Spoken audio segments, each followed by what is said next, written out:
ఇది సాక్ష్యం. యెహోవా నా యజమానిని బహుగా ఆశీర్వదించను. చెప్తున్నారా మాట? దేవుడు నన్ను దీవించాడయ్యా. ఒకప్పుడు నా స్థితి ఇలా ఉంది, ఈరోజు నేను చాలా గొప్ప స్థితిలో దేవుడు ఉంచాడు నన్ను. దేవుడు నన్ను బహుగా ఆశీర్వదించాడు. ఇది సువార్త.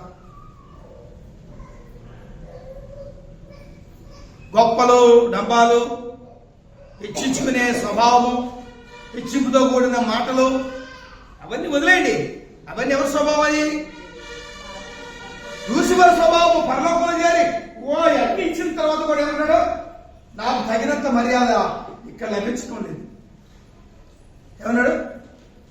దేవుడు ఆశ్చర్యంగా తెలుగుగా చేసి వజ్ర వైడూర్యాలతో మడద మాణిక్యాలతో దీవించి కాల్చున్న రాళ్ల మధ్య సంచరించి దేవుడి సింహాసనం మీద ఆయన సేవిస్తూ ఆశ్చర్యంగా తిరుగుగా దేవుడి సింహాసనం పక్కన ఉండే అవకాశాన్ని దేవుడిస్తే ఏమన్నాడు? నాకు కావలసిన మర్యాద ఇక్కడ లభించదు.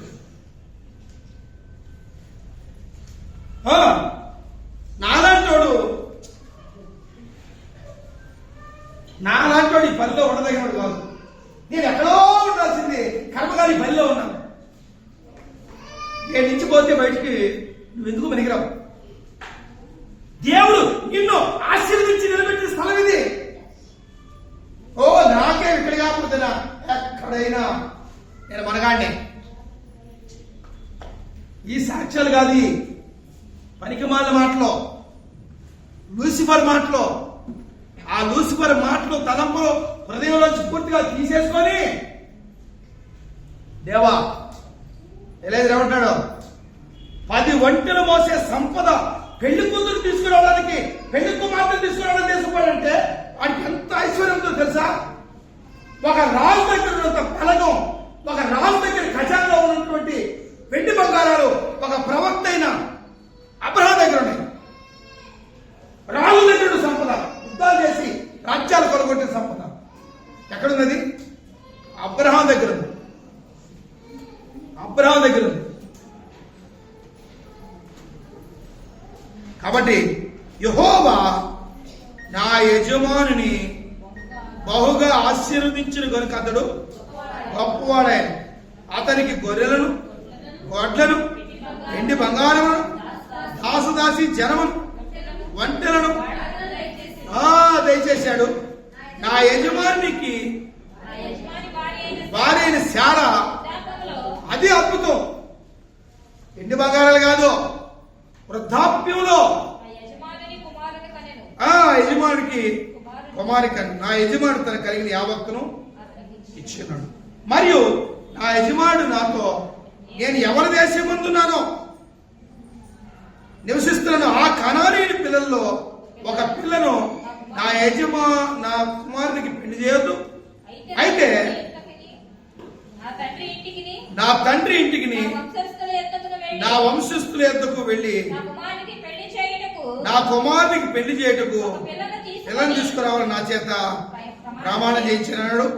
అతడు నేను నా యజమానితో ఆ స్త్రీ నేను వెంట రాదేమని చెప్పినందుకు అతడు ఎవరి సదిలో నేను జీవిస్తున్నానో ఆ యెహోవా నీతో కూడా తన దూతను పంపి నీ ప్రయాణము సఫలము చేయను కనుక నీవు నా వంశస్థులలో నా తండ్రి ఇంటి నుండి నా యజమానునికి భార్యను, నా కుమారునికి భార్యను తీసుకొని వచ్చేదువో. నువ్వు నా వంశస్థుల దగ్గరికి వెళితే ఈ ప్రమాణ విషయంలోకి నీకు బాధ్యత ఉండదు.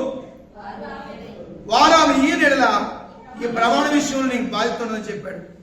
నేను నేడు ఈ బావి ఎందుకు వచ్చి అబ్రహాము నా యజమాని దేవుడిని యెహోవా నా ప్రయాణము నువ్వు సఫలం చేసినల్లా నేను ఈ నీడబావి యొద్ద నిలిచి ఉండగా నీడు చేతులు వచ్చిన చిన్నదానితో నీవు దయచేసి నీ కడవలో నీళ్లు కొంచెం నన్ను తాగనిమ్మని చెప్పినప్పుడు నీవు తాగుము.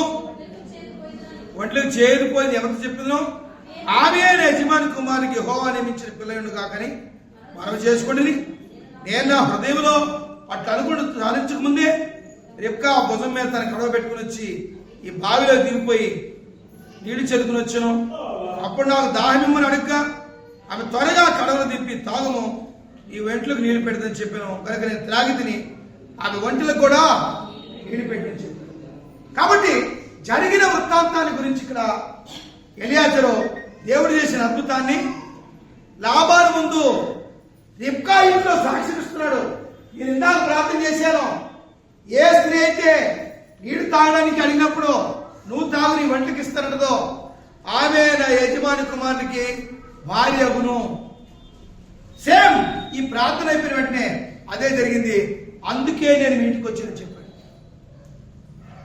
అబ్రహాం గురించి లాబాను కుటుంబంలో తెలుసు.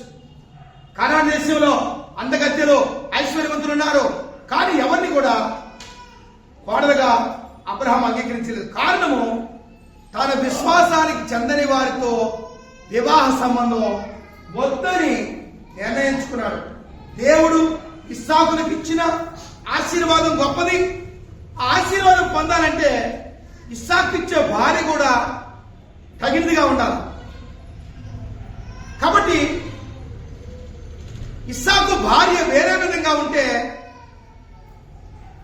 ఆ సంబంధం బలవంతంగా ఉండదు, ఆ దీవెన ఆశీర్వాదకరంగా కుటుంబానికి లభించదు.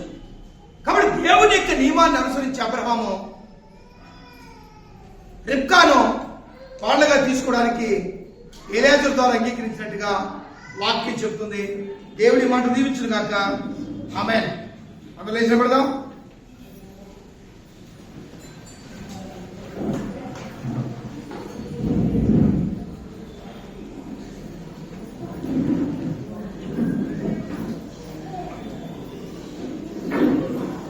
దేవునికే స్తోత్రము గానము చేయుటయే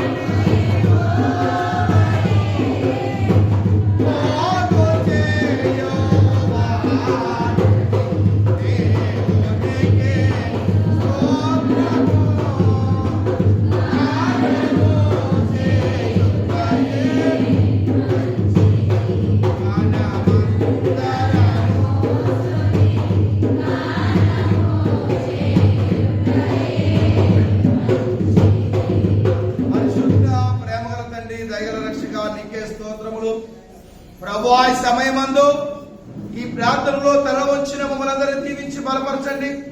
ఈ రెండవ ఆరాధనలో ఇస్సాకు రిబ్కా వివాహ విషయంలో ఎలియాజరు నడిపించిన విధానాన్ని బట్టి వందనాలు చెల్లిస్తున్నాం.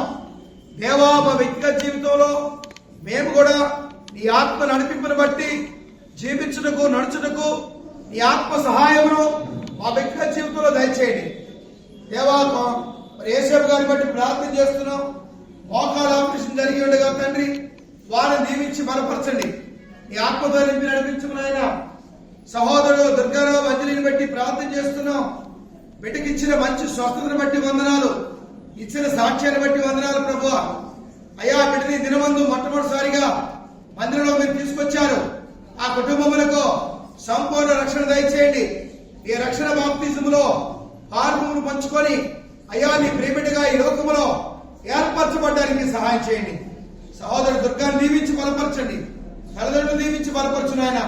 భార్య బిడ్డలు మీరు ఆశీర్వదించి భద్రపరచి నడిపించండి. పర్వతండి, ఇంకా సంఘంలో ఎవరైతే అనారోగ్యంతో ఉన్నారో అట్టి వారందరినీ కూడా దయతో మీరు స్వస్థపరచండి. ప్రభువా, మీ హస్తంతో ముట్టి దీవించి బలపరచండి. అయా, నీ పరలోక ఆశీర్వాదములు, మీ దీవెన, మీ సహాయమును, మీ శక్తిని ప్రభువా నీ ప్రేమిడలకు సమృద్ధిగా అనుగ్రహించి దయచేయమని కోరుతున్నాం.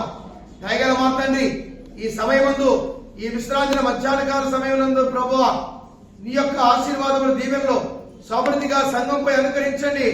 అబ్రహాము దీవించిన దేవా, నీ ప్రజలను ఆశీర్వదించిన గొప్ప దేవా, మమ్మల్ని ఆ రీతిగా మీరు దీవించి ఆశీర్వదించేంత వరకు బలపరిచారు.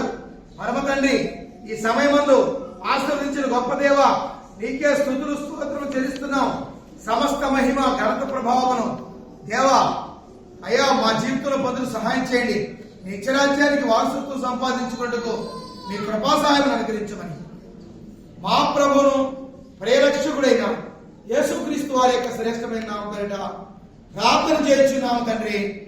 ఆమేన్.